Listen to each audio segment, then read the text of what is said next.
Hello, and thank you for joining me. I'm Kimberlei Davis. I hope that you're well. The President and First Lady attended church as Trump goes after DACA no more deal. How could you have voted for him, Roseanne? He talked about jobs, Jackie. He said he'd shake things up.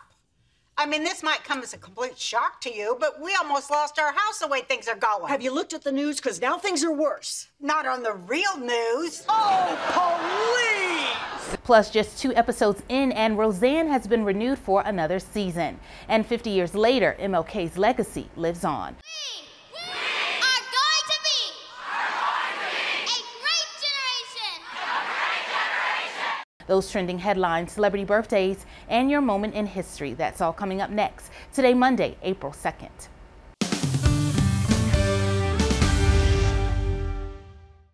We begin with the battle over immigration and DACA. All sights are set on the White House now, where the 140th Easter roll is underway. President Trump celebrated Easter with the First Lady and wished people on Twitter a happy one, then launched a series of attacks on DACA, the immigration deal to help hundreds of thousands of dreamers. ABC's chief White House correspondent John Carl has the latest.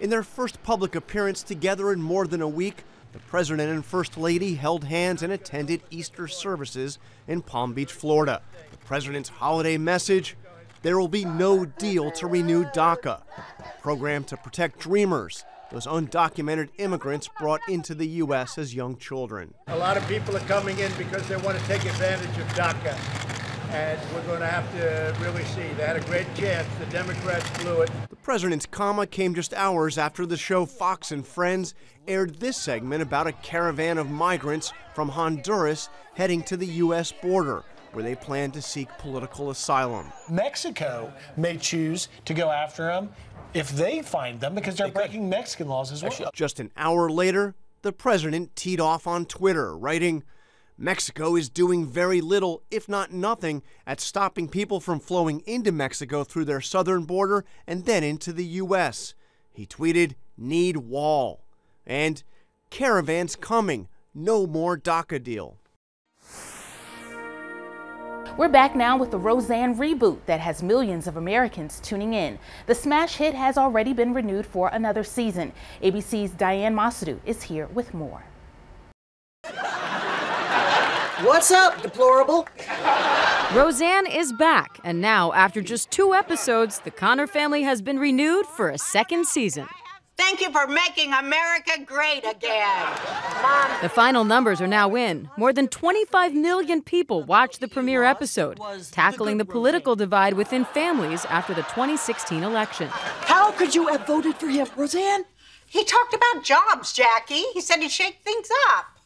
I mean, this might come as a complete shock to you, but we almost lost our house the way things are going. Have you looked at the news? Because now things are worse. Not on the real news. Oh, police! The show's also drawing attention from Washington. If the return of Roseanne and its huge ratings could actually boost the president's own support. People liked Roseanne in the 90s. They like it now, too. It's not pro-Trump, but it is respectful of Trump voters.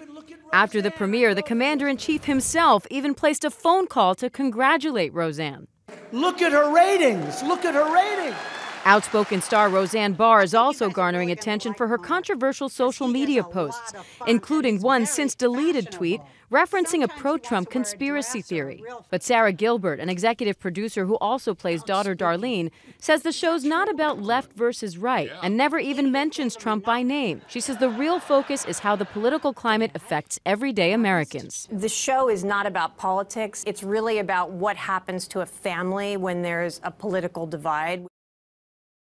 A nation remembers as we approach the anniversary of the assassination of the Reverend Dr. Martin Luther King Jr. Nearly 50 years later, Dr. King's legacy continues on through the lives of those who knew him and fought alongside him, and those who aspire to carry on his passion for change. Omar Jimenez reports. 50 years since Dr. Martin Luther King Jr. was assassinated at the Lorraine Motel in Memphis, Tennessee, and decades later, his legacy still carries on. From his granddaughter at the March for Our Lives. We are going to be a great generation. To the students at his alma mater. It's inspiring. It demonstrates to our students that you can be 19, 20, 21 years old, and begin your legacy now. I called him ML because we grew up together.